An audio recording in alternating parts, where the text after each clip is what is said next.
Moi, je suis né, je suis venu dans le monde pour ceci, rendre témoignage à la vérité. Quiconque appartient à la vérité, écoute ma voix, dit le Seigneur.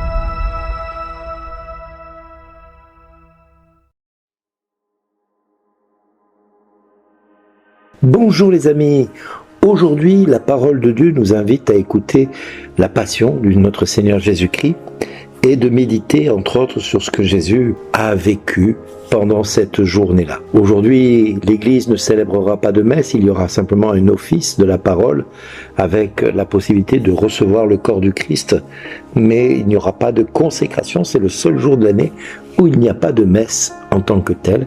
Il y a juste ce qu'on appelle le culte du vendredi saint, c'est-à-dire une cérémonie sans consécration des offrandes. Pourquoi l'Église fait-elle ceci? Parce que tout simplement elle essaie de correspondre avec le calendrier qu'elle prêche. Ce calendrier qui veut qu'aujourd'hui nous fassions mémoire de ce sacrifice que Jésus a vécu et a offert pour l'humanité tout entière. Comme vous avez pu le remarquer au début de ces minutes pour Jésus, j'ai commencé par cette fameuse phrase qui est dite par Jésus. Moi, je suis né, je suis venu dans le monde pour ceci. 2 points, rendre témoignage à la vérité et quiconque appartient à la vérité écoute ma voix. Alors moi je me suis posé la question suivante, mais Seigneur, la vérité c'est toi puisque tu es le chemin, la vérité et la vie. Donc tu rends témoignage à toi-même? Je comprends pas trop là. Et puis quiconque appartient à la vérité, dans l'air, quiconque t'appartient, écoute ta voix. Oui, ça tombe sous le sens. Si quelque part on t'appartient, on peut pas écouter quelqu'un d'autre que toi.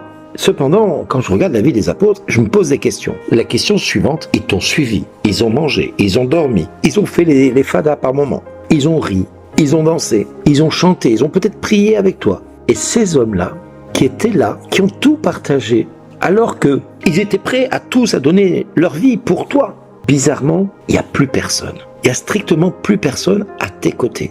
Mais que s'est-il passé? Pourquoi Pierre n'était-il pas à côté de toi, là, à ce moment-là? Alors je me suis posé la question, qu'est-ce qui a fait que Pierre n'ait pas pu être à côté de Jésus? Il aurait pu le défendre. Non, il n'a pas pu. Qu'est-ce qui empêchait Pierre de témoigner alors qu'il s'était juré de prendre sa défense? Je le répète. Et alors je regarde le texte, j'écoute le texte, je médite le texte et je me rends compte de cette fameuse phrase. Je suis né, je suis venu dans le monde pour ceci. 2 points.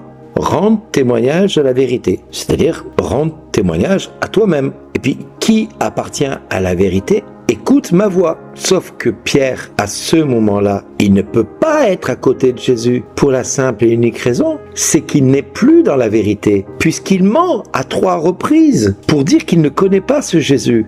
Il est avec le prince du mensonge. Donc il ne peut pas être avec Jésus. Il ne peut pas le soutenir parce qu'il est dans le mensonge. Et nous voyons là Jésus qui dit une phrase phénoménale qui peut passer complètement inaperçue. Et pour la plupart, elle va passer inaperçue, j'en suis certain. Sauf que moi, quand je la décortique, je me rends compte que qui appartient à Jésus ne peut pas faire autre chose que d'écouter sa voix. Mais quand on est dans le mensonge, on ne peut pas écouter Dieu nous parler. C'est impossible. Nous sommes en totale rébellion contre Dieu dans ce cas-là. Quand nous ne sommes pas dans la vérité, nous ne sommes pas avec Dieu. Quand nous ne sommes pas dans la vérité, nous ne pouvons pas entendre Dieu nous parler. D'où l'importance de faire la vérité dans notre vie et d'être en vérité avec ce que nous vivons, avec ce que nous pensons et ce que nous croyons. Parce que si Isaïe nous parle de la souffrance qu'il a endurée, si on veut être en vérité avec le Christ, il faut aussi accepter que c'est à cause de nos fautes qu'il a été broyé, que c'est à cause de nos perversités qu'il a été condamné. Là, il faut être en vérité avec lui-même et avec nous-mêmes. Sauf que voilà, beaucoup d'hommes dans notre société se pensent au-dessus des lois,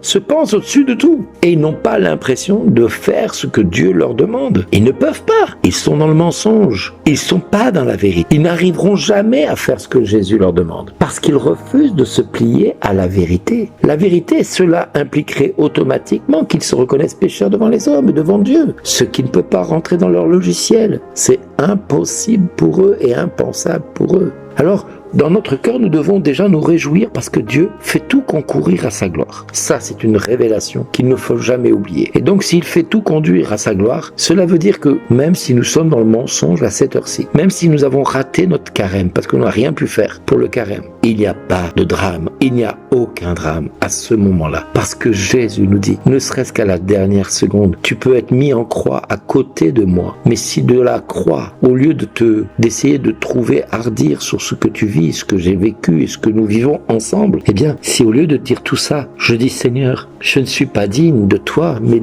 si tu dis seulement une parole, je sais que tu me sauveras et tu restes. Le bon larron dira, Seigneur, souviens-toi de moi quand tu entreras dans ton royaume. Et Jésus va répondre instantanément à cette déclaration de foi. Aujourd'hui même, tu seras avec moi dans le paradis.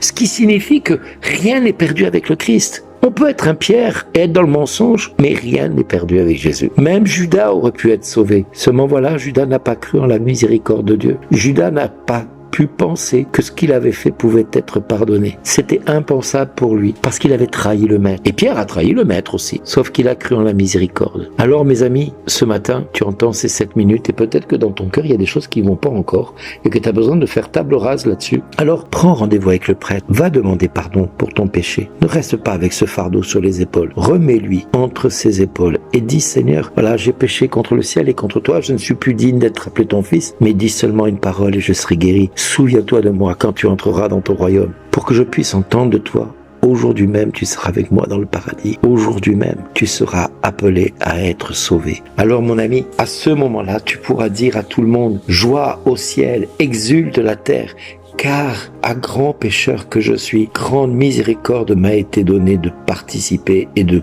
goûter. Alors merci Seigneur, pour tout ce que je peux des fois, moi, me rebeller et penser que je n'y arriverai jamais. Seulement, ta grâce me suffit. Et je te bénis, Seigneur, parce que même si par moments je doute, même si par moments je crains de ne pas y arriver, même si par moments je suis convaincu que je n'y arriverai pas, je sais qu'avec toi, tout est possible. Parce que toi, jusqu'à la dernière minute, dernière seconde de souffle, tout est possible pour toi. Que tu interviennes et que tu me dises, aujourd'hui même, tu seras avec moi dans le paradis. Eh bien, Seigneur, je m'attends à toi, quels que soient les chemins que je vais emprunter. Je veux être en vérité avec toi. Jusqu'à maintenant, je me suis menti, je n'ai pas été en vérité avec toi. Je me reconnais pécheur. Je sais que tu es infiniment bon, infiniment miséricordieux, et que, comme disait Thérèse, tous les crimes possibles ne seraient qu'une goutte d'eau dans le brasier ardent, qu'est la miséricorde de Dieu.